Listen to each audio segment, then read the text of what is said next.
Hey everybody, welcome back to the channel. Liam Douglas here, and in today's video we're doing an unboxing review of the Fujifilm GFX100S Mark II medium format mirrorless camera. But before we get into all that, let's go ahead and roll the intro.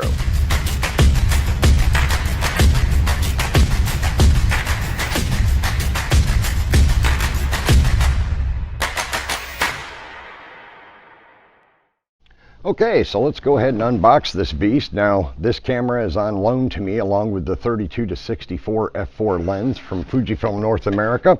So shout out to Daniel Carpenter for being kind enough to hook me up. And so let's go ahead and we pull the camera body out. And with the packing material, we also have a neck strap. And we have a little bit of a manual here in the box.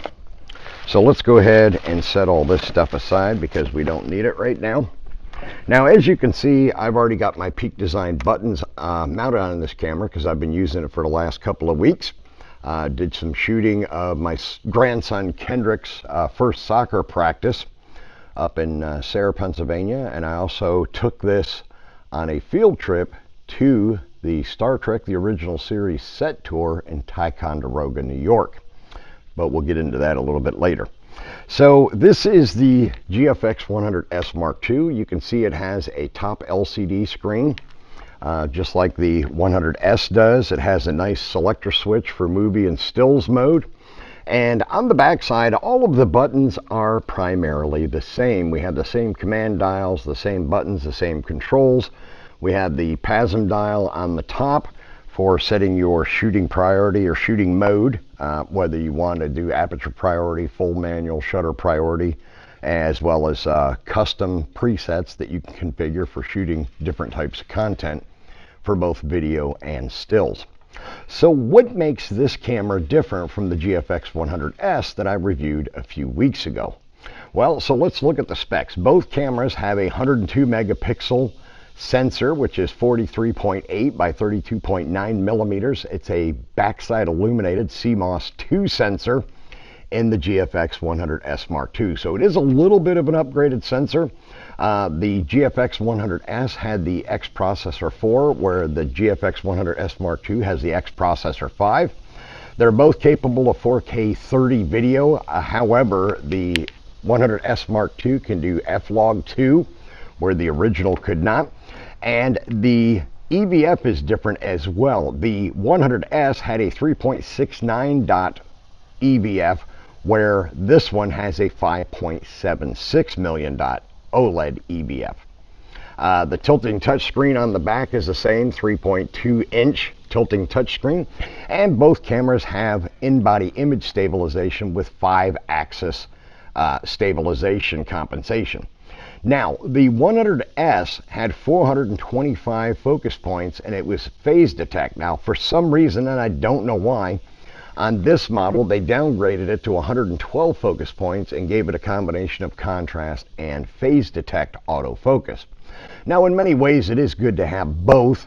One of the things that one of the only things I've ever disliked about my GFX50R was that it only had contrast detect autofocus, which is considerably slower and not nearly as accurate, especially in low light situations. Now, this camera is capable of ISO 80 to 12,800 and can shoot up to 7 frames per second, where the original was ISO 100 to 12,800 and up to 5 frames a second. So you do gain 2 additional frames per second in high-speed continuous shooting. So believe it or not, it actually means that this camera is capable of shooting a certain amount of sports and action, even more so than the previous generation. Now, they are capable of 400 megapixel pixel shift multi-shots to combine images.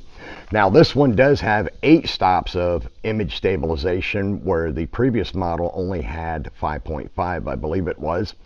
And the 100S had 19 film simulations, where the 100S Mark II has a total of 20, including the new Reala Ace, which is a very nice film simulation to use. So those are the primary differences between the 100S Mark II and the original 100S. Now, Fujifilm did make some impressive upgrades to this camera. Again, like I said, with the 7 frames per second, you can shoot a certain amount of sports and action with it, even more so than you could the original. But other than that, the cameras are very similar in design and styling. And this one retails for $5,000, where I believe right now the 100S original is retailing for $4,300 last time I checked. So you could get the original 100S for about $700 cheaper for a new one, but I honestly think you're better off spending the extra $700 and getting the new 100S Mark II for the extra frames per second and some of the other capabilities that this particular camera body has. And I apologize for the little gator running around behind me as I'm filming. They're out doing their thing here at the Mayo Marina Park where I'm filming today. So let's go ahead and take a look at some of the stills images that I was able to capture at our grandson Kendrick's soccer practice in Sayre, Pennsylvania. I'll share those images with you now, and then we'll come back and wrap up this video.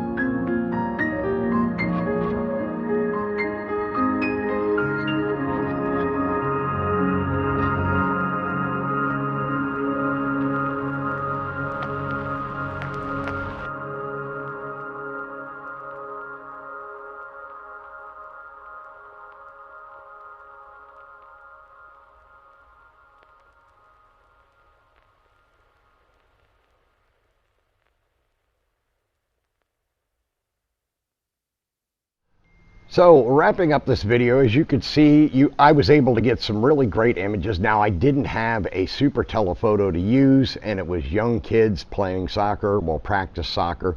So I wasn't able to get as close in and as tight a shots as I would have liked, but I did get some shots while I was there, and the images with the resolution that this camera is capable of did turn out extremely well. Now, as I mentioned at the beginning of the video, I did also use this camera with the 32 to 64 at the Star Trek The Original Series set tour in Ticonderoga, New York. I went there with my friend Clint Nichols, and my son Alex went with us, and one of Clint's friends, Mike, went with us as well. And we had a lot of fun. It was great to see the place. It was a 10-hour drive, which was a bit rough. But luckily on the way back, I was able to meet up with a young lady in Utica, New York, and get an original OEM muffler for my Ninja that you saw me riding in the opening clip of this video. I couldn't resist shooting a little bit of footage from the Ninja, but while I was up that way, I was able to pick up an OEM muffler for the Ninja to replace the aftermarket one that was extremely loud. And it only cost me $40, so that's a win for me, considering the muffler's new from Kawasaki retail for $700. But as I mentioned, let me get back to the crux of this. The GFX100S Mark II is quite a bit of an upgrade from the original 100S, with the higher frames per second, and the capability of both contrast and phase detect autofocus gives you more flexibility when it comes to autofocus performance and capabilities.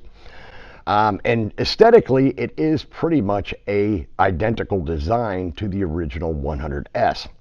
So who is this camera for? Well, to be honest, it's for anybody that wants the high resolution of a medium format mirrorless system, but still wants the flexibility to be able to do more than just landscapes or studio portraits and stuff like this. Like I said, with this one having 7 frames per second, it is more capable for shooting sports and action to a certain extent.